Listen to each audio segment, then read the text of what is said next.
This episode of Manage Smarter is presented by Sales Fuel Coach, our adaptive sales coaching featuring 5-minute quick coaching personalized to each sales rep. Learn more about Sales Fuel Coach at salesfuel.com. Welcome to the Manage Smarter podcast with hosts C. Lee Smith and Audrey Strong. We're glad you're here for discussions on new ways to manage smarter, hire, develop and retain talent, improve results, and propel team performance to new heights. This is the Manage Smarter podcast. Ask not what your culture can do for you. Ask yourself what you can do for your company's culture. That's just one of the things we're going to talk about today on the Manage Smarter podcast. Welcome, everyone. I'm Audrey Strong, Vice President of Communications here at Sales Fuel. And I'm C. Lee Smith, the President and CEO of Sales Fuel. And a major component of that are the relationships that you have or you're able to have with those above you and those that report to you. And I think that makes up a big part of culture. And that's really what I'm very curious to hear about today. Dr. Randy Ross is our guest today. Hi, Dr. Ross. How are you, sir? I'm doing very well. Thanks for having me on the show. He's founder and CEO, but you say, because you are one of the most positive people I think we've come across, Chief Enthusiasm Officer is what you say that stands for. That's right. Your company, Remarkable. You're a master of cultural transformation. Dr. Ross said, has a unique understanding of employee engagement and offers practical solutions, some of which we'll talk about today for increasing both team morale and performance. He has a new book called Relationomics, Business Powered by Relationships. We're going to talk about that, and he joins us today from his microphone in Georgia. So we wanted to talk about the 4 key principles to cultivating healthy relationships. Is that a good jumping off point? Sure. I think that's a great place to begin because the book is broken down into 4 sections that highlight each one of those principles. So we can dive in right there if you like. Perfect. Go for it. Well, so let me back up and sort of frame the conversation by saying this, that we know that people and organizations thrive in relationally rich environments. Mm-hmm. And that seems to be common sense, but I can assure you it's not common practice. It's not, yeah. Because in a lot of organizations, leaders, particularly middle to upper level managers, have been promoted because either they are a subject matter expert or they've been a tremendous individual contributor, but now they've been tasked with this responsibility for giving oversight to other people. And they don't always do that in an inspirational way. So we wrote Relationomics as an attempt to provide some very practical principles and applications that would help managers, anybody who gives oversight to others, some skill sets to cultivate environments that inspire people to bring their best to work every day. So that's kind of where we're coming from, building healthy environments. And so the 4 principles, just to lay those out, are number 1, intentionality. The second one is humility. The third is accountability. And the 4th is sustainability. And I'll just take a minute to break each one of those down, and then we can talk about it further if you like. But when it comes to intentionality, here's the reality. You're going to have a culture, and culture can be defined by the collective expression of the values, the beliefs, and the behaviors that individuals bring to any experience. A simple way to say that, it's how we play in the sandbox together. That's culture. It's how we do life. And you're going to have a culture wherever people get together. So the question is, will that culture be by design or will it be by default? If you don't think about it, if you just let things happen, you're going to have a culture by default. And it may not be the culture that you want. Or if you leave it up to somebody else, right?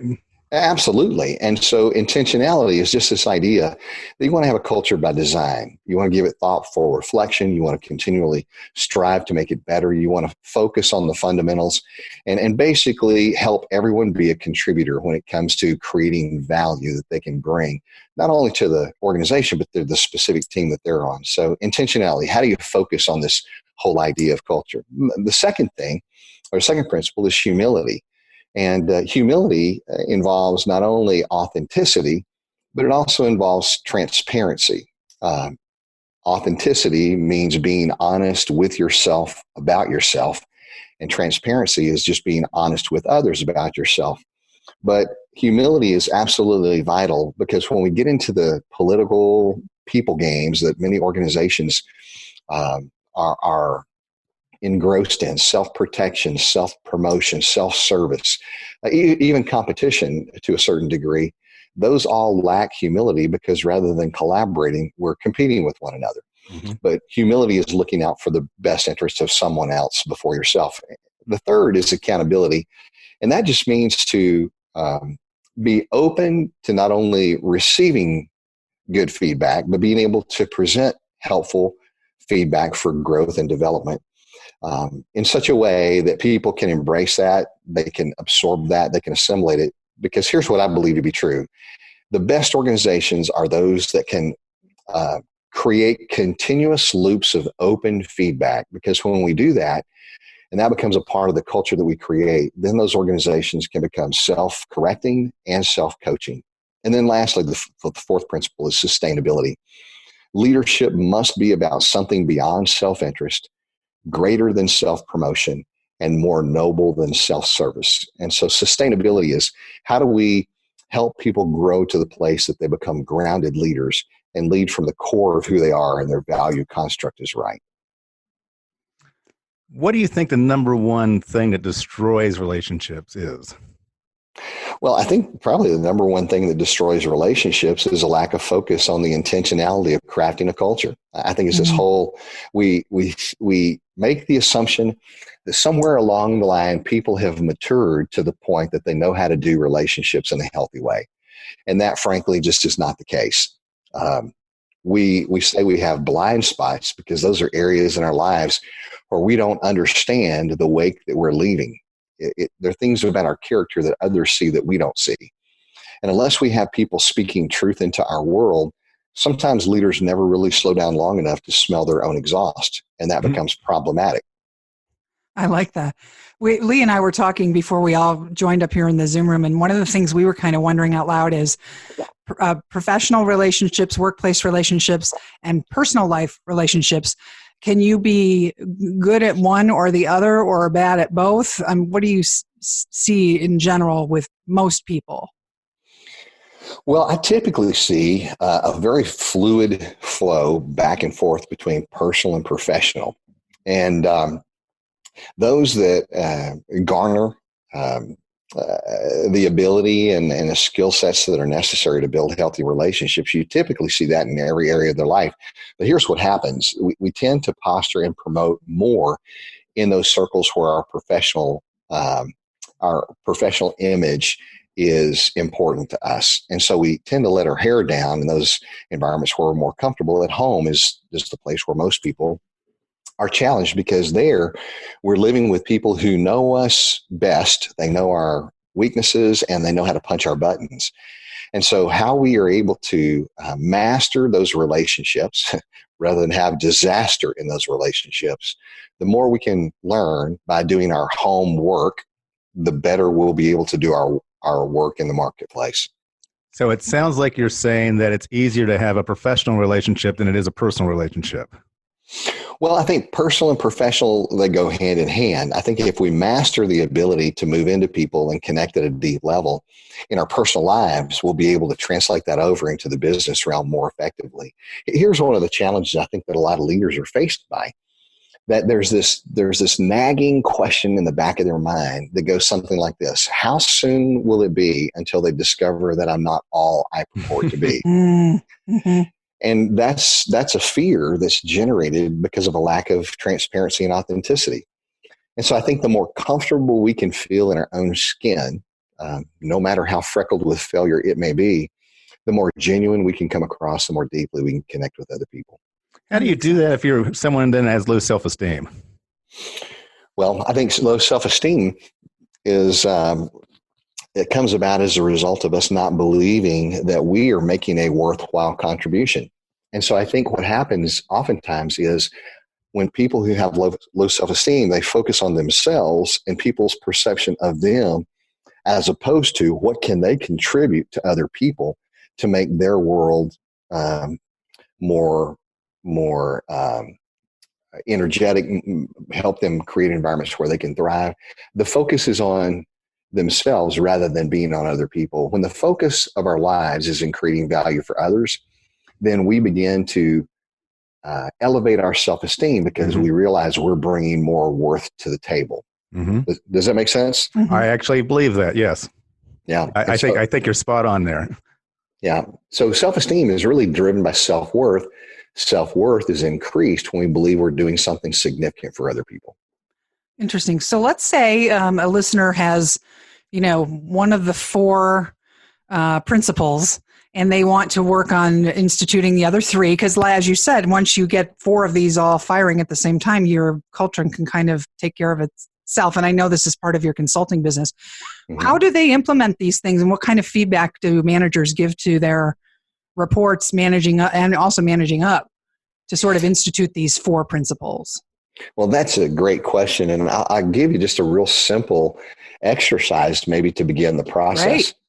Right. Many leaders who may be listening to the podcast are familiar with what we call a 360-degree feedback session. Mm-hmm. And 360-degree feedback is when you obviously get feedback from those above you, those below you that directly report to you, and all your colleagues, your peers on your level. And then that information is taken and it's brought back to you for you to see your opportunities for growth, right? Mm-hmm. Well, I think that is an artificial way that we have institutionalized something that should come very naturally, which is us asking for feedback from other people so that we can grow and that we can develop. So here's what I call the poor man's 360. It's absolutely free. You just have to have enough courage to ask the question, but you sit individuals down that you highly respect, that are close to you, that will give you unedited feedback, and you give them carte blanche to deliver to you whatever message needs to be delivered. In other words, you give them permission to give you the last 10%. Usually the first 70 is fluff and it's affirmation. The next 20% may be a little bit challenging to deliver because there are areas that you might want to consider where you could improve, or they may be opportunities for growth because there are gaps in your development. But the last 10% is the hard stuff. And you want to give people carte blanche to give you the hard stuff. And then you ask them this simple question. What is it like for you to be on the other side of me? In other words, how do I impact your world? How do you see me? How do you perceive me? Help me grow. How do you experience me as I leave awake in my world? That's the first place to begin. But then if you want to really drive it down and get very, very granular, I encourage individuals to ask 2 follow-up questions. Take any area of that relationship that's important to you. It could be, let's just take for a moment, let's just say it's your spouse, okay? And there are certain areas in your relationship with your spouse that are important. It could be communication. It could be finances. It could be intimacy or time together or parenting. You take all those areas where you need to grow together, and then you take those one at a time and you ask your spouse this question. On a scale of 1 to 10, how would you rate this particular area in our lives? And let's just take parenting, for instance. If it's a couple, how would you rate my parenting proficiency? And I often ask my wife this very question as we're talking about certain areas, whether it's parenting or communication or whatever it may happen to be. And I'll say on a scale of 1 to 10, how well do I communicate, or how well do I parent? And she'll give me her score. Now, to be candid, that score is almost always lower than I would prefer for it to be. That's because you're a male. That's right. That's right. Or she would say, I'm just brain dead. Yeah, male, brain dead. Jeez. They're kind of synonymous. Anything above a 1 is a success for us. Okay, that's a win. Yeah. Well, I think it has something to do with that testosterone washing the womb that renders us completely mentally incapacitated. But that's a sidebar. But I'll ask her, how would you rate our communication as of late? And I'm hoping for an 8 or a 9, and she gives me a 6. I'm not going to debate that, because in the follow-up question, that's where the real gold is. And then I'll say this. Okay, so if you rated our communication, my communication particularly, as a 6, what would it take in your mind's eye for me to move our communication from a 6 to a 10? Mm-hmm. And that is my growth plan. She may say, well, you might want to consider, this, and this. If you do those 4 things, then it would greatly enhance our communication together. Well, all of a sudden, if I'm talking intentionality, that becomes my growth plan for our relationship in the area of communication or parenting or finances, whatever the case may be. And then I'll pursue those suggestions that she makes to me on how to improve it for the next 30, 60, 90 days, and we'll check back in.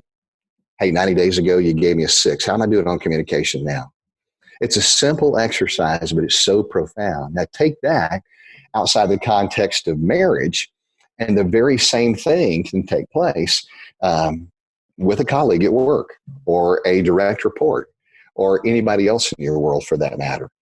And so that simple exercise of on a scale of 1 to 10, how would you rate it? And then how can I move it from whatever that score happens to be to a 10? That's a great way to be intentional. It also provides that sense of accountability and humility that we talked about in those 4 major principal areas. And that's why you call trust a commodity, because to participate fully in that exercise, the two people have to trust each other and trust in the feedback, right? Do you want to talk a little bit more about trust? Sure. Well, so we talk about cultural development, and we define a remarkable culture as a culture that has 3 things. It's a place where people believe the best in one another, they want the best for one another, and they expect the best from one another. And all 3 of those are important, and it's important in that order, because believing the best in one another speaks to trust. Mm-hmm. Your healthiest cultures are cultures where there's a high trust. It's hard to be in a relationship with someone you don't trust. I think it's impossible. I would agree. You Yeah. know, you can't work closely with people you don't trust. Creativity and collaboration is diminished if there's not high levels of trust. So trust is absolutely foundational. Or what I say is this: where trust is high, resistance is low, and change and progress can come quickly. But where trust is low, resistance is high. And it's very, very hard to make progress in an environment where there's low trust. So it is indeed the commodity of leadership. But the second element to that is a place where people believe the best in one another. They want the best for one another. Wanting the best for one another has to do with compassion and connection. How deeply do we know our people? And do they know that we have their best interest at heart? That's the second component. And then lastly, the accountability piece, which we've talked about before as the third principle for Relationomics. That has to do, obviously, with making sure that we expect everyone to bring their best to the table, and we coach them up, we encourage them, and we challenge them when necessary to not settle for anything less than their best. And all 3 of those don't have the word me in it. And for that matter, I don't think they have the word you in it either. I think it's all about us together, we, those types of things. I find that fascinating. Well, you're spot on, and because we talk about how do we move from a me orientation to a we orientation. And that's the key for creating value. Sure. I think you gave some good insight there on how to receive feedback. I'm very curious on what type of advice you would have for managers on giving feedback.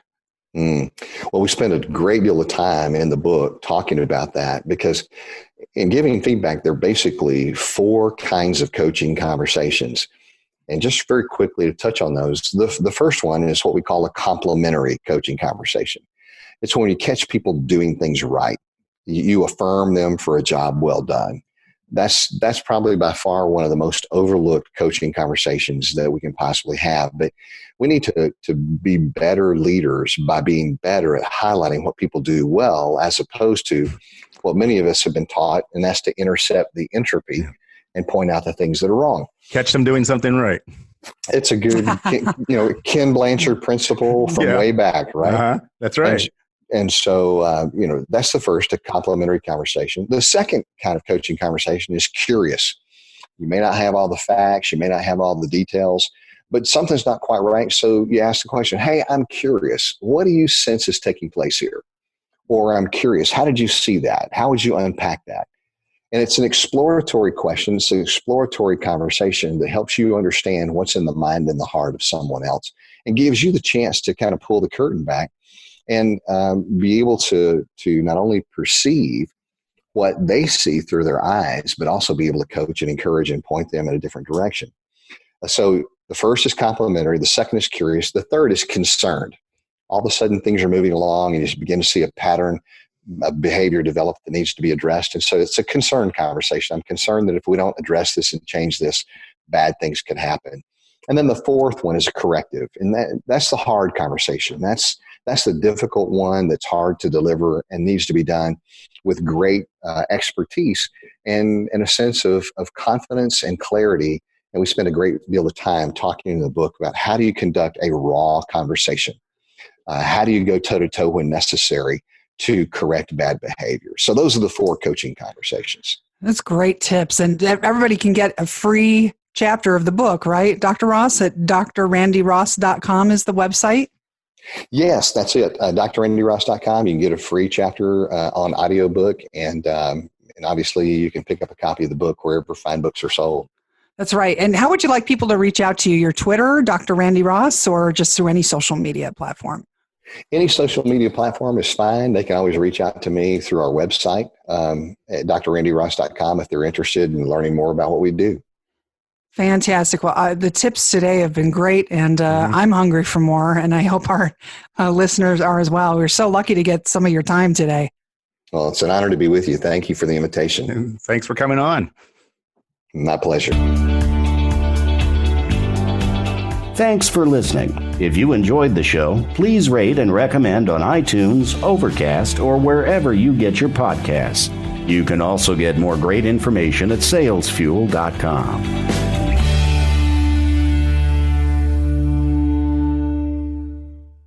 This podcast is a part of the C-Suite Radio Network.